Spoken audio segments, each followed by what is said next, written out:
Good morning.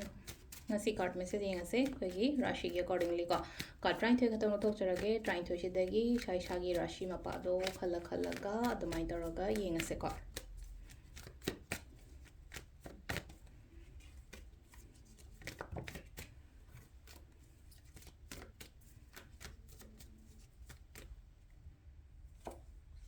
ahan sida leire ani shuba sida leire ahum mari manga taruk taret nipan mapan tara taramathoi taranithoi khwaigi ahan bada ko khoigi kaino se yengase ko haidi mesh ngai oina mesh rashi ngai oina ko khwai ahan da se leise ka tholo kai kai no tauge kai na khali ba mayam do wakhan do khandang khalaga lega no thaba oina pangthok da ba matam oina oire ko khanja na raga sum lege chahi jo hojule 2026 ko aduna haidi horo changjalo khong thangjalo habani ko se leise ko brisha rashi ngai oina se laise pesang sai kai problem khatang lebe ai ko karkat thaba inkhang chatpa yai hoba yai tauba yai ko aduga sisena khoigi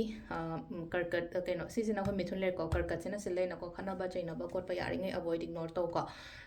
singara shi gi oina aingonda thabak tawru matamda phagani yetpa panba khotpa yam ka hena leita boina oire ko aduga sisena khoigi kaina rasi chection lo khatang hai sida lena chection khojin ba mayam darkar roi ko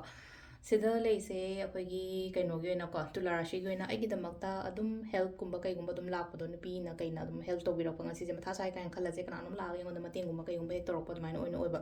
wakhan nungai na leyo ko amuka hena phagani ko bichra shi gi oina dhanu ko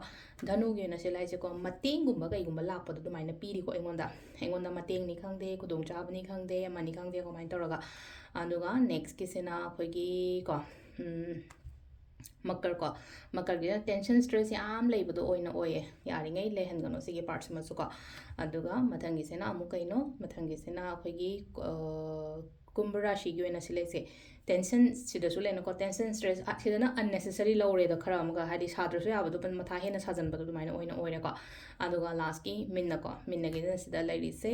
strength lai ko thongna lei thabak to ko matam da confidently hai tar ko nungai taba khotaba ama maloi thado ga thabak phajana to wiba aro se lere ko gi rashi gi accordingly tarot card reading ma'am thank you